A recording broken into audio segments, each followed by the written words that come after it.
شكرا يا ربي شكرا هديت قلبي. السلام علیکم ورحمۃ اللہ وبرکاتہ. میرے ہیرا فیملی، ہیرا گروپ فیملی، سب کو منصور چاچا کا سلام. یہ ریئیکشن ٹی وی کے مادھیم سے آپ لوگوں تک بات پہنچا رہا ہوں، آل فیملی کے لیے. یہاں تک کہ جس کو آپ لوگ این ٹی اور پرو کہتے ہو، ان سب کے لیے ہے یہ بات میری. اور شاید ممکن ہے یہ میرا آخری آڈیو ہوگا، شاید. یہ آڈیو بننے کا مقصد صرف اور صرف یہ ہے کہ شہباز جو ہے لوگوں پہ الزام لگانے میں ماہر ہے، یہ سب جانتے ہیں.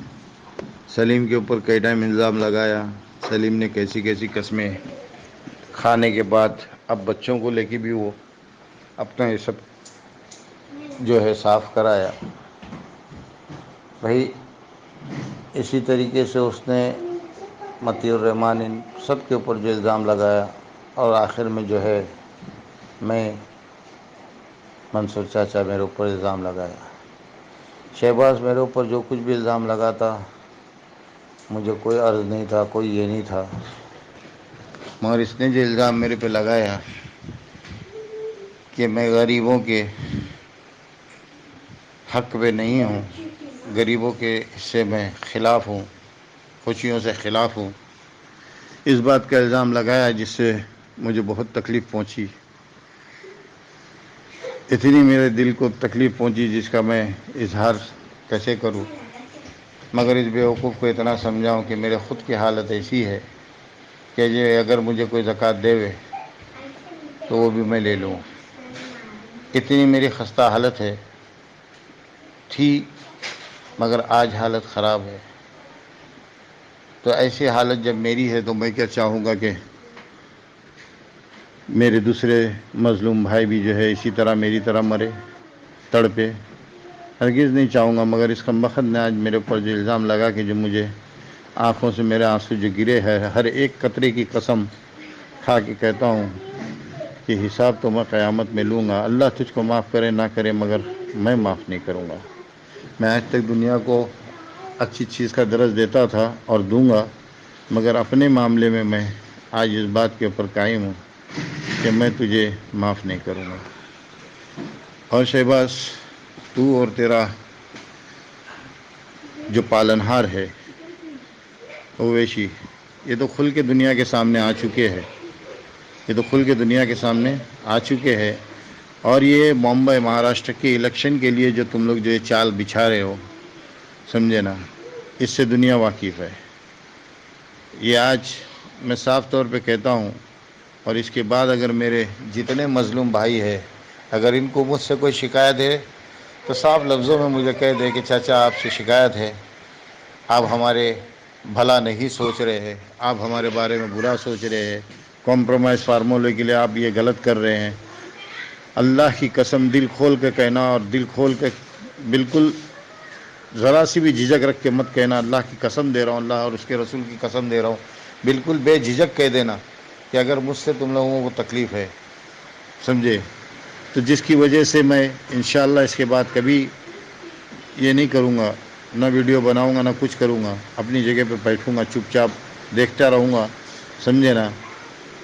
آپ لوگوں کو ہمت دلانا، حوصلہ دلانا میں نے مناسب سمجھا، اس کے لیے میں آپ لوگوں کے پاس بار بار اپنی باتیں کیا، سمجھے.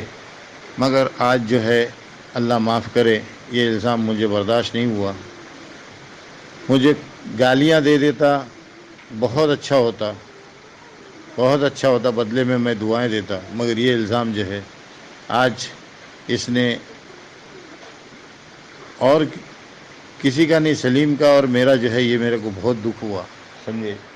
اس کے لیے بھائی میں تو صاف لفظوں میں کہہ رہا ہوں، کیا ایک طرف سے یہ بھی ہے کہ ایسوسیشن کے ساتھ مل کے، ایسوسیشن کے پاس 80,000 آدمی ہیں، وہ 80,000 آدمیوں کو اپنی طرف کرنا اور اپنی ایک طاقت بنا کے کل کو اونچ نیچ کرنا، ہاں، کہ اب ہمارے پاس طاقت بڑھ گئی ہے. تو یہ ساری چیزیں ہیں ایسوسیشن کو سمجھنے کی ہے. اور ایسوسیشن نے یہ بھی چیز سمجھنی ہے کہ یہ اگر مانڈوالی کرنے کو بول رہا ہے ہاں تو نویرا شیخ کی فیملی کو کیوں کیس کر کے رکھا ہے؟ یہ ایک بات ہے، پوائنٹ ہے کہ اس کے اوپر کیوں اس نے کیس کیا ہوا، کیا وجہ ہے، اس کو سمجھیے، اس کو سمجھیے، سمجھے نا؟ کیونکہ اگر وہ فیملی باہر رہتی تو ممکن ہے کہ غریبوں کو 2-5 ہزار کی مدد کی ہوتی، ممکن ہے، سمجھے نا؟ مگر آج اس نے اٹکا دیا ہے ایف آئی آر کر کے۔ اب میں پوچھتا ہوں کہ جتنے بھی انویسٹر ہے یا ممبر ہے، ان کی فیملی سے کیا مطلب ہے؟ اس کے اوپر کیوں ایف آئی آر جو کرنی تھی اس کے اوپر سی ای او کے اوپر کی، ان کے اوپر ایف آئی آر کرنے کی کیا ضرورت ہے؟ ہمارا کیا معاملہ ہے؟ ہمارا تو جو ہے ٹارگیٹ جو ہے یہ ہے نویرا شیخ ہے، اس کی فیملی تھوڑی ہمارا ٹارگیٹ ہے، اس سے ہم کو کیا کرنا ہے؟ ہاں یہ ہے کہ ہم کچھ مانگے ہوتے تو ضرور مل جاتا تھا، اتنی تو امید میں بھی رکھتا ہوں کہ اگر کچھ مانگے ہوتے تو مل جاتا تھا، وہ کسی کی مدد ہو جاتی تھی، سمجھے؟ دوسری بات، بیجو تھامس، یہ تھامس، ان سے ہمارا کیا لین دین ہے؟ ان سے بھی ہمارا کوئی لین دین نہیں ہے ہاں۔ اور ان کے اوپر بھی جو کیس ہوئے، آج چھوٹ گئے، آج یہ ہو گئے، آج وہ ہو گئے، یہ ساری ادھر ادھر کی باتیں میرے کو تو کچھ سمجھ میں نہیں آ رہی ہے۔ اور ایک طرف سے کہہ رہا ہے کہ بھائی کمپرومائز کرنا ہے، اور ایک طرف سے وہ کھتری جو ہے بمبئی میں سامنے سے کھڑا ہو کے اس نے اپنا یہ سبمٹ کیا ہے، ٹھیک ہے۔ دوسری طرف سے ان کا پی آئی ایل جو سی آئی ڈی کا تھا وہ ہٹانا، وہ نہیں ہٹایا۔ اور تلنگانہ میں اور ایک وہ کیا معاملہ تھا، اللہ اسی ٹائم پہ میرے کو یاد نہیں رہتا ہے، تو یہ چیزیں جو ہے یہ کمپرومائز کرنی تھی تو اس کو ہٹانا تھا۔ انویسٹر کی کمپلینٹ اپنی جگہ پہ تھی، وہ رہتی بات الگ تھی، مگر یہ تو ہٹاتا تاکہ جس کی وجہ سے لوگوں کو یہ ہو جاتا کہ بھائی شہباز نے واقعی بہت بڑا کام کیا ہے، یہ ساری چیزیں پیچھے لی ہے، کیا ان ساری چیزوں کو یہ کر لیا ہے۔ وہ ادھر اس کے اندر وکیل کو، اس کو جج کو بولا گیا کہ تھوڑے دیر کے لیے اس چیز کو موقوف کر دیا جاوے، یعنی اس کا مطلب کیا ہے؟ ہاں، یعنی اس کا مطلب کیا ہے؟ یہ ساری چیزیں جو ہے یہ سوچنے کی باتیں ہیں، اس کے لیے آپ سب لوگ سوچئے، سمجھیے، اور اس کے بعد یہ کیجئے۔ میں معافی چاہتا ہوں کہ آپ لوگوں کا کسی کا دل دکھا ہے میری وجہ سے، آپ لوگوں کے کمپرومائز کے فارمولے میں آیا ہوں، ایسا لگ رہا ہے آپ لوگوں کو جیسے کہ شہباز بتا رہا ہے۔ ظاہر سی بات ہے، شہباز نے بتایا تو کچھ لوگوں کا دل تو میری طرف سے خراب ہوا ہی ہوگا، میں یہ نہیں کہہ رہا ہوں، سمجھے نا؟ مگر اس کو اللہ اور اس کے رسول کے خاطر اپنے آپ سے سوال کرے، سوچے ان مدعوں کے اوپر جو میں بتا رہا ہوں۔ بہت کچھ بولنے کا تھا مگر اب میرا ہمت نہیں دے رہی ہے، میرا زبان جو ہے میرا ساتھ نہیں دے رہی ہے، کیونکہ یہ جو الزام لگا ہے اس کی وجہ سے میں یہ ہوں۔ اس کے لیے بھائی جو کچھ بھی ہے اب آپ لوگ یہ کیجئے، اور اس غریب کو اپنی غربت کے اندر ہنسی خوشی سے رہنے دیجئے، مجھے معاف کیجئے۔ جزاک اللہ خیر، السلام علیکم۔